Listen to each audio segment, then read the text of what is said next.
I'm very, very happy to be here with all of you. As a former professor and a current mother and grandmother, I confess that I just love commencement ceremonies. And I love the ceremony because of the academic settings, and I love this outfit, seriously.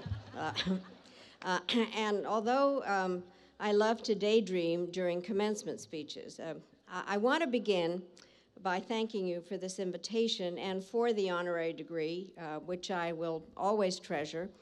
And as our graduates can testify, a degree is indeed a very precious thing that requires years of work and is hard to earn. So I can imagine, and I hope you can imagine, how pleased I am to receive a doctorate without attending a single class. To the parents who are here, I suspect that your emotions are somewhat mixed. The time between diapers and diplomas is far too short. And I imagine that today you feel one part excited, one part relieved, one part broke, and every part proud. To the alumni, today's ceremony will bring back memories of your own college years, which in my case took place sometime halfway between the invention of the iPhone and the discovery of fire. But above all, this is an occasion to honor you, the members of the class of 2014. You are the latest in a proud tradition of Dickinson graduates to exit the doors of Old West at a school whose first commencement ceremony took place back in 1787. I didn't have the honor of attending that particular event. I promise I'm not quite that old, but I have participated in many commencements in a variety of roles. So I can tell you that there are many kinds of commencement speeches, ranging from dire warnings and motivational medleys. Spoiler alert, mine is a bit of both. The only thing I can tell you for sure is I'm not a comedian or a rock star. And while I'm not trying to depress you, I am hoping to inspire you, but feel free to sit back and daydream if you want. Beginning tomorrow, you will embark on new, exciting adventures, meeting different people, making new decisions, and experiencing life as never before. And you can be confident as you face this future because you have the skills and values that you developed here. Those skills and values are rooted in the ideals of Dickinson's founder, Benjamin Rush. And as you know, he was a revolutionary leader, both in philosophy and action. Rush is remembered in the history books as, quote, a man before his time. He cared for the poor. He opposed slavery and capital punishment. He championed education for women. He wrote the first textbook on mental health, and he pioneered battlefield medicine. He also had a distinctive vision of what a liberal arts education should be. In his words, he hoped to prepare young people for engaged lives of citizenship and leadership in the service of society.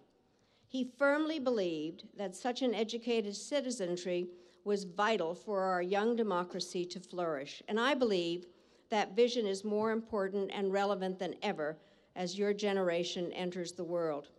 While Benjamin Rush was a man before his time, it seems as if time has finally caught up with us.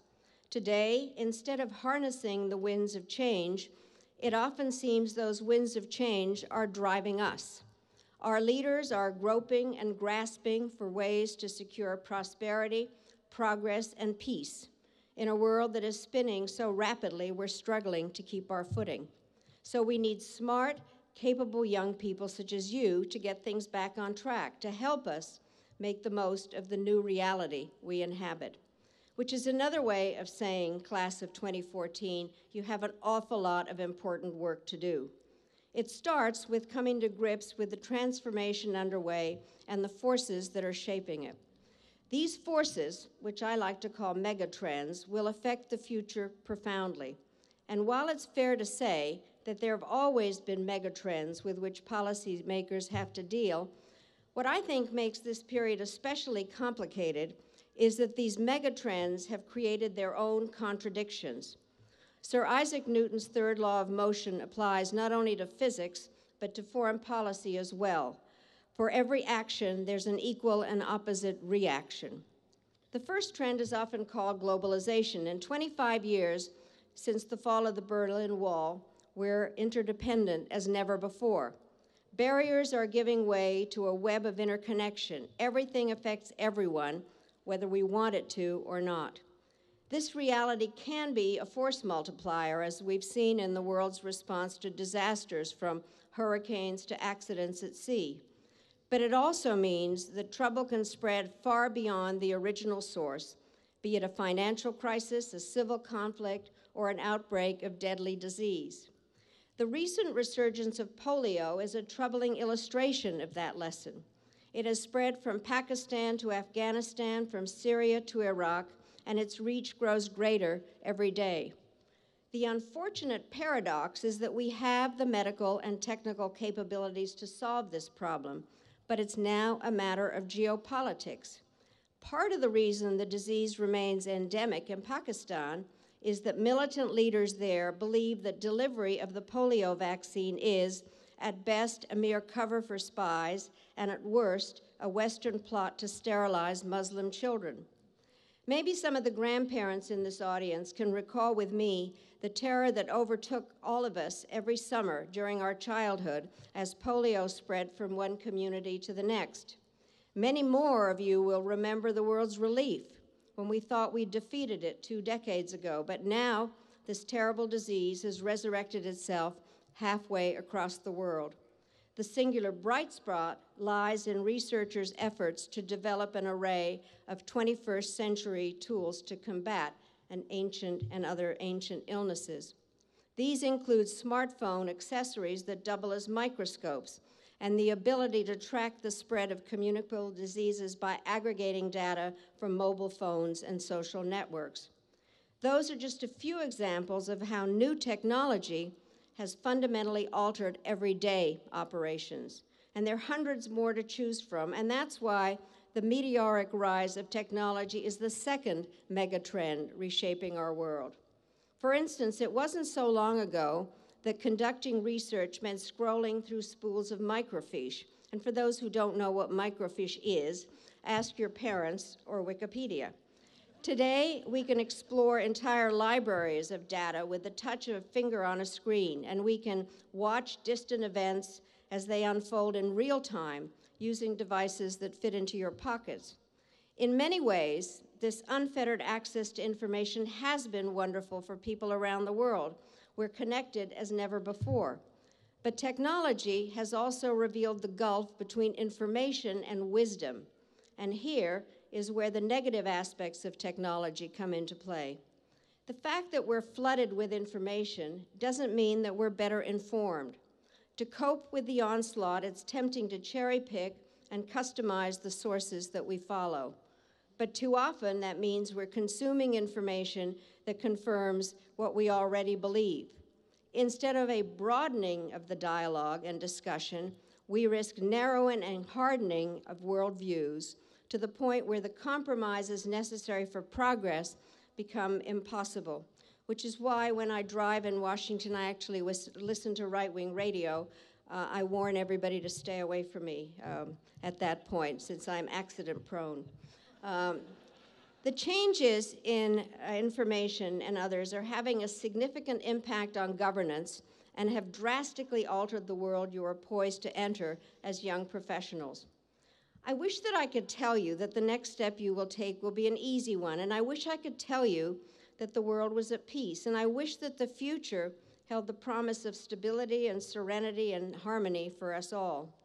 But as you all know, that scenario is far from the truth. The reality is that we as members of a global community face a multitude of obstacles we have to overcome. We're alarmed by complex global challenges such as climate change, yet we cannot find the global will to resolve them. We're appalled by man-made tragedies from Syria to the Central African Republic, yet we cannot summon the solidarity to act. And even as the international community struggles to manage global affairs, national governments are finding their authority under strain as well. In many places, it seems the social compact is broken, if it ever existed in the first place, and many people fear that free market capitalism is inadequate for our automated age. The tide is rising, but not lifting all boats. Almost half of the world's wealth is owned by 1% of the population, and that means that far too many people are being left behind. All people deserve the chance to go as far as their potential will take them. We live in an age when technology is transforming the workplace itself, demanding greater skills in science, engineering, and math, while making many traditional jobs obsolete. When I was in college, the General Motors Corporation was America's biggest company, employing more than 600,000 men and women. This past February, when WhatsApp was bought by Facebook for the mind-boggling sum of $19 billion, it had just 55 employees. Facebook itself, which connects more than 1 billion people, only employs 6,800. If these are the high-flying businesses of the future, then where will the jobs be? Even more troubling, as people lose faith in big government, big business, and big institutions, no big idea or better path has emerged to take their place. Around the world, we see social protests being spurred by social media, from the Occupy movement that took hold in the United States to Egypt's Tahrir Square. But Siri cannot tell you how to build a democracy. You cannot tweet your way to good governance. There is no app for inclusive economic growth. Humanity's progress depends on human leadership, and our leaders' job is harder than ever. What I'm saying, dear graduates, is that the world's a mess. I'm sorry, but it's true. We left it for you that way. But now it falls to your generation to solve the problems that my generation is leaving behind. I am probably one of the oldest people here today, so it might surprise you to learn that I'm also one of your generation's greatest defenders. I spoke at a Georgetown reunion event a few years ago, and I was asked by the president of the university what the biggest difference was between the students I had in the 1980s and the ones that I was teaching at that time, and I immediately said, the difference was that the students of the 80s were focused on finding lucrative careers and retirement plans, while my current students were trying to figure out how to change the world for the better. All of a sudden, there were boos and hisses from the audience when I realized I was actually addressing the students of the 80s. I have since been in many discussions about millennials.